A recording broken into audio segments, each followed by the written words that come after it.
Assalamualaikum Ustadz. Apakah di alam barzah, ruh bisa saling bertemu? Baik, kita jawab pertanyaan ya. Ini datangnya dari Ibu Dewi. Apakah di alam barzah ruh bisa saling bertemu? Alam barzah ada dua ya.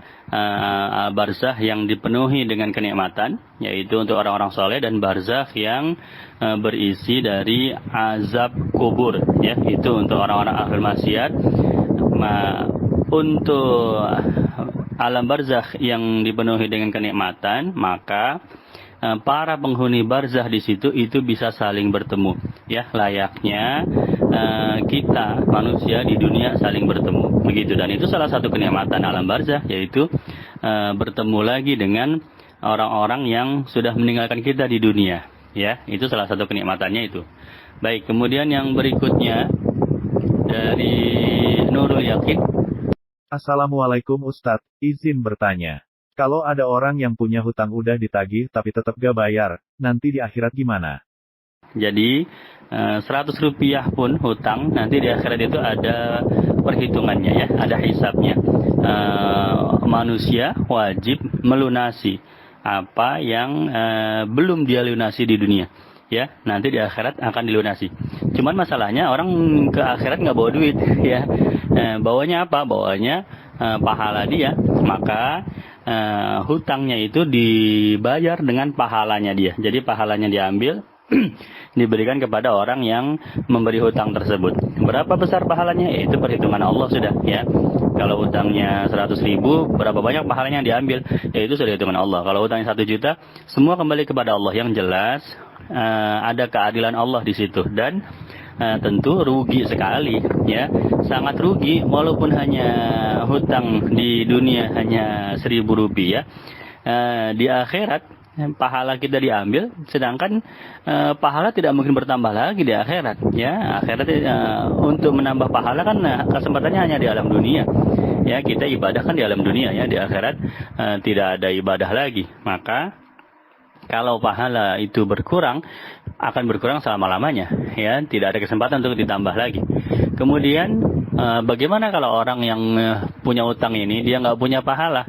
Ya, maka keadilan Allah tetap berjalan. Dosa dari orang yang memberi hutang ini dikurangi, ya, diberikan kepada orang yang belum bayar hutang tersebut, ya. Maka ini harus menjadi acuan buat kita untuk takut dalam berhutang, ya. Kalau bisa jangan hutang, ya. Baik. Yang berikutnya dari Ibu Titin. Assalamualaikum Ustadz. Apa beda sholat fajar dengan qobliyah subuh? Ini satu sholat yang sama dengan dua nama yang berbeda, ya, begitu. Jadi ini sholatnya sama. Boleh diniatkan saya niat sholat sunnah fajar, boleh diniatkan saya niat sholat sunnah qobliyah subuh, itu sama saja, ya. Baik. Assalamualaikum Ustadz, saya mau tanya, bolehkah sholat di tempat tidur? Terima kasih, Ustadz. Ya, untuk sholat fardu ini, sholat fardu kalau tidak bisa duduk berarti boleh di tempat tidur, ya. Kalau masih bisa duduk berarti dia wajib duduk, ya. Begitu pula orang yang bisa berdiri nggak boleh duduk, dia wajib berdiri. Jadi kalau sholat fardu itu mengikuti kesehatannya. Nah, sekarang nggak bisa duduk, nggak bisa berdiri, ya, apalagi berdiri, bisanya tidur, ya sudah tidur. Bagaimana posisinya Ustadz? Posisinya seperti jenazah. Ya, jenazah itu kita lihat di ketika dimakamkan di kubur itu, dia menghadap dimiringkan ke kanan sehingga wajahnya menghadap kiblat, dadanya menghadap kiblat, gitu, ya. Jadi seperti itu, tidur miring ke kanan. Begitu kita miring, posisi wajah kita, dada kita sedang menghadap kiblat dan tangannya bersedekap, ya. Seperti itu. Kalau bisa diatur tempat tidurnya, misalnya dia di rumah, kecuali kalau di rumah sakit, ya sudah, itu kan nggak bisa geser-geser tempat tidur, ya. Ya sudah, sholatlah menghadap kemana saja, tidak apa-apa, begitu, ya. Baik. Assalamualaikum Ustadz. Untuk pegawai penerima gaji bulanan, bagaimana cara bayar zakatnya? Apakah bisa pembayarannya setiap bulan, yaitu 2,5% dari gaji yang diterima?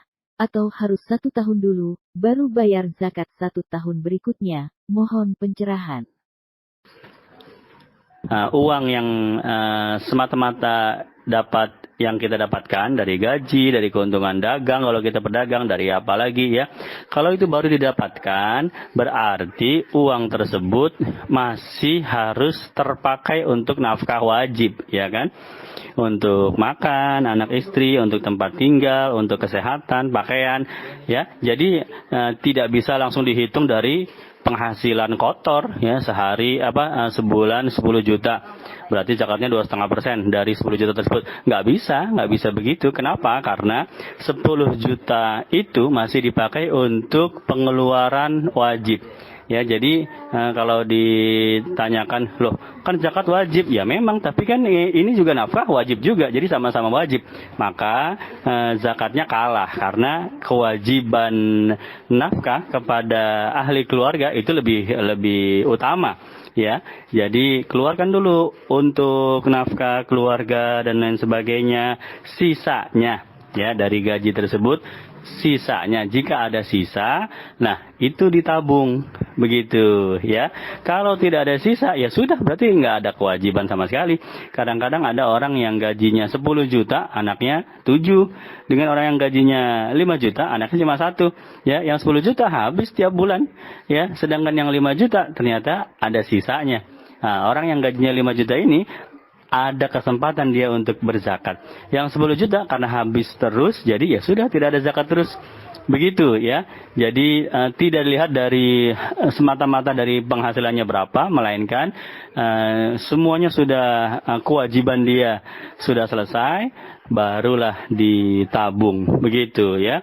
Nah, itu dari sudut pandang bahwa apakah langsung memotong dari gaji? Itu nggak begitu, karena ada nafkah wajib. Kalau zakat itu sedekah wajib, kalau nafkah juga sama, wajib juga. Yang kedua, ya, kalau sudah dikurangi dengan pengeluaran wajib, ya, sisanya. Jadi sisanya itu apakah boleh langsung dikeluarkan zakatnya 2,5%? Nggak bisa juga. Kenapa? Karena ada aturan haul dalam zakat, yaitu harus mengendap selama 1 tahun. Yang pertama. Yang kedua, ada aturan nisab dalam zakat, yaitu batas minimalnya.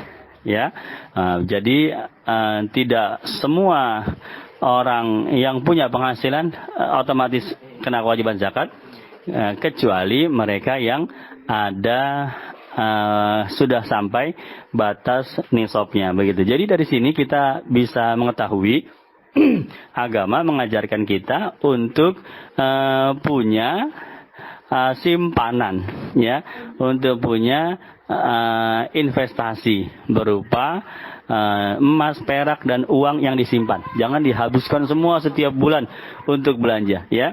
Kenapa? Orang yang penghasilannya habis terus setiap bulan, nggak ada kesempatan berzakat dia, padahal zakatnya pahalanya besar. Rukun Islam dia wajib, ya. Ya, kalau dia mau, ya, sangat ingin sekali menjalankan rukun Islam tersebut, mau nggak mau dia harus menyisihkan, ya, menyimpan daripada hartanya itu, uangnya maupun emas dan peraknya, ya, emas dan perak yang ditujukan sebagai investasi, ya, emas batangan.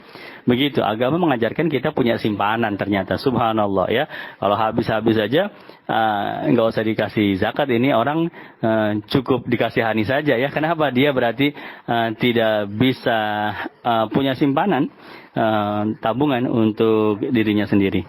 Begitu, ya. Jadi kalau mau tetap dikeluarkan setiap bulan, itu statusnya sedekah, ya, dan itu bagus, ya. Artinya misalnya sudah berjalan, tapi Ustaz, saya sekarang sudah berjalan loh, setiap bulan saya keluarkan 2,5%, ya nggak apa-apa, teruskan, tapi itu bukan jadi zakat, jangan disebut zakat, itu dijadikan sedekah, ya. Antara zakat dengan sedekah memang beda tipis, ya. Sedekah itu sunnah, zakat itu sedekah yang wajibnya, ya. Jadi beda tipis, ya. Jadi jangan menyalahkan juga orang yang sudah menyisihkan, tapi tetap nanti begitu sudah nyampe nisab, nyampe haul, dia tetap keluar lagi, yaitu zakat. Malah yang lebih bagus yang seperti itu, bulanannya ada sedekah sunnah, tahunannya ada, yaitu zakat, ya, sedekah yang wajibnya, itu yang lebih bagus lagi, ya. Baik.